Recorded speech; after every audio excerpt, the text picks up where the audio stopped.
Assalamualaikum warahmatullahi wabarakatuh. Kembali lagi di pertemuan Microsoft Excel, dan kali ini kita masih dengan fungsi finansial untuk bagian yang kedua, yaitu fungsi ISMPT dan IRR. Sebelumnya silahkan persiapkan Microsoft Excel, laptop, dan modul kalian masing-masing. Fungsi ISPMT. Fungsi ini digunakan untuk menghitung berapa besar nominal bunga nominal bunga yang harus ditambahkan ke dalam angsuran. Jadi ISPMT ini hanya untuk menghitung nominal bunganya, nominal bunga. Nah, selanjutnya untuk fungsi ISPMT sendiri, komponennya sudah tidak asing lagi ya. Yang pertama yaitu ada rate atau bunganya, terus per periode keberapa, N per jumlah periodenya, dan PV atau nilai sekarang. Nah, ini gak usah dihafalkan, pasti nanti akan muncul ketika kita mengetik Microsoft Excel-nya. Nah, langsung saja ke latihannya. Sebuah pinjaman sebesar 1 juta harus dibayarkan dalam jangka waktu 5 tahun. Bunga pembayaran untuk setiap tahunnya adalah 5%. Hitung pembayaran bunga untuk pinjaman tersebut pada bulan ke-1 dan seterusnya. Nah, sama seperti fungsi-fungsi sebelumnya,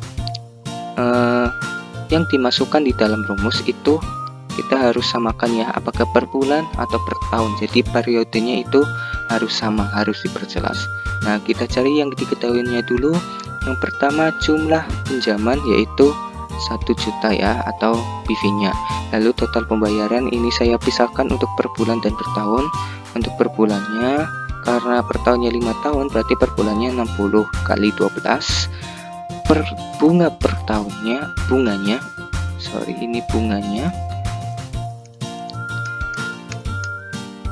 karena per tahunnya 5%, berarti per bulannya 0,42% atau dibagi 12 ya. Nah, ini angsuran pokok. Angsuran pokok artinya angsuran wajib yang harus dibayarkan di lain bunga ya. Jadi ini 1 juta dikali per bulannya, karena ini per bulan, jadi dikali per bulannya yaitu Rp16.000 sekian per bulannya. Itu angsuran pokok. Nanti kalau sudah 60 bulan, yaitu nanti akan sampai 1 juta. Nah, langsung saja untuk menghitung angsuran ISPMT per bulan ya. Ini ditanyakan setiap bulannya itu berapa.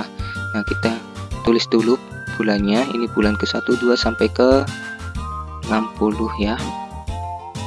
Sampai 60. Nah, kita pertama hitung dulu nominal bunga per bulan pertama. Nah, karena nanti akan di-drag, jangan lupa untuk menggunakan fungsi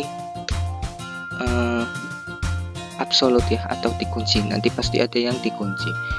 Nah, ISPMT kurung buka rate ini per bulan ya, karena sudah kita pisah-pisahkan, jadi langsung dimasukkan saja rate-nya, yaitu bunga yaitu 0,42%. Jangan lupa di F4 diabsolutkan.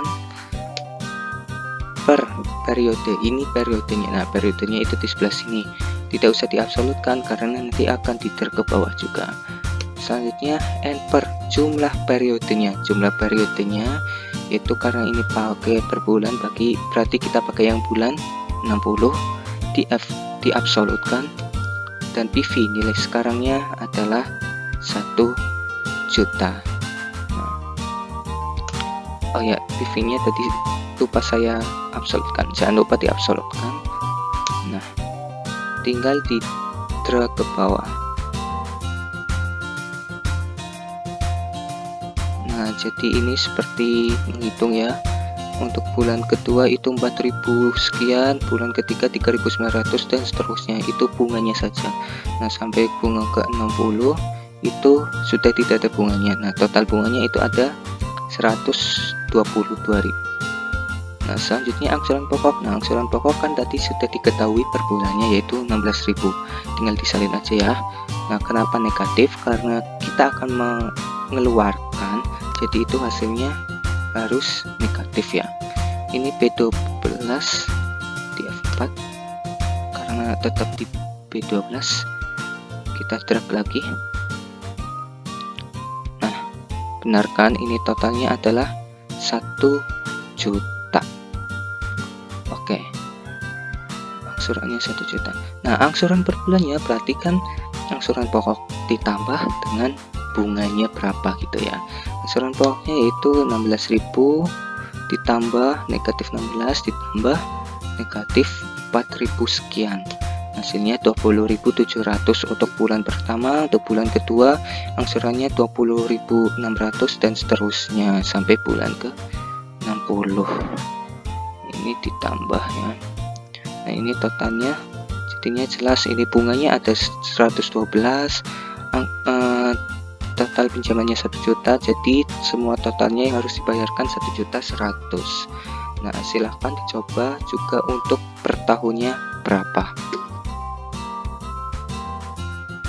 Fungsi IRR, Internal Rate of Return. Nah, Internal Rate of Return digunakan untuk menghitung presentasi besaran pengembalian modal berdasarkan seri pendapatan. Nah, biasanya ini digunakan di investasi ya, baik investasi saham, obligasi dan lain-lain, untuk menghitung investasi ini baik atau tidak. Nah, IRR merupakan suatu nilai petunjuk yang identik dengan seberapa besar suku bunga yang dapat dihasilkan oleh investasi tersebut dibanding dengan suku bunga bank atau suku bunga yang lainnya.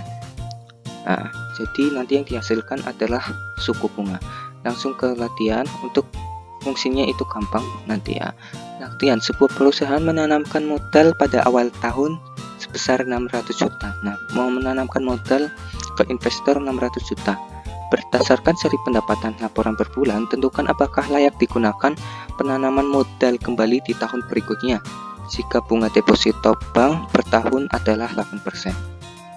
Jadi perusahaan ini menginvestasikan sebesar 600 juta. Jadi di awal tahun ya, di bulan Januari. Di bulan Januari itu ada 600 juta yang didapatkan, atau utangnya itu 600 juta yang diinvestasikan ini ke kita. Nah, setiap bulannya dia membayar, ada Februari 80, 65 sampai bulan Desember segini lah ya. Setiap bulannya fluktuatif berbeda-beda. Nah, jadinya untuk total pengembalian, nah untuk bulan Februari kan masih 600 juta. Nah, untuk bulan Januari masih 600 juta. Nah, untuk bulan Maret berarti kan kita udah investasi 600 balik 80 juta, berarti investasi kita sisa 520, atau 600 negatif 600 ditambah 80 dan seterusnya. Ini 500, yang 455 itu 520 ditambah 65 dikurangi 65 dan seterusnya sampai hasil akhirnya 225 juta. Nah, kita ingin tahu investasi di akhir tahun berapa. Nah, untuk mengetahui investasi di akhir tahun menggunakan fungsi IRR itu cukup mudah, yaitu IRR lalu kita tinggal range bagian pendapatan per bulannya, tinggal range dari tahun pertama sampai dari bulan pertama sampai bulan Desember, tinggal kita range ya sampai 21. Nah, hasilnya itu ternyata 6%. Nah, jadi pengembaliannya itu 6% di akhir tahun. Nah, kalau semisal di bulan Juni kita udah menghitung, ternyata ini ya, yang di range itu kan dari B10 sampai 15 atau pertengahan tahun. Nah, itu hasilnya cuma negatif 10%, jadi belum mengembalikan dananya itu belum kembali. Nah, kesimpulannya adalah dalam 6 bulan modal belum kembali karena tadi ya negatif 10%, baru negatif. Seharusnya kan itu sepositif ya. Dalam 1 tahun pengembaliannya 6%. Nah, jika bunga depositonya itu 8%, berarti investasi ini dianggap layak. Kenapa? Tidak layak karena deposito di bank ternyata bunganya lebih besar, keuntungannya lebih besar, yaitu 8%, sedangkan di investasi ini cuma 6%, jadi lebih baik memilih deposito di bank untuk tahun berikutnya. Nah, sekian untuk materi kali ini. Silahkan kerjakan juga latihannya. Latihan pertama yang tadi di ESPMT yang per tahunnya itu berapa, terus yang kedua ini, perusahaan fulan akan menanamkan modal pada awal tahun sebesar 1 miliar, namun terdapat 2 investasi yang ditawarkan. Berdasarkan seri laporan pendapatan per bulan berikut, tentukan investasi mana yang layak dilakukan penanaman modal. Ini ya, investasinya 1 miliar. Nah, untuk investasi di tempat A ini pengembaliannya seperti ini, Januari, Februari sampai Desember ya. Yang investasi B itu sampai sini. Nah, silahkan cari tahu bunga IRR-nya dan juga ini total pengembalian, serta jangan lupa dibuat kesimpulannya berapa. Nah, sekian untuk pertemuan kali ini. Sampai bertemu di pertemuan selanjutnya. Wassalamualaikum warahmatullahi wabarakatuh.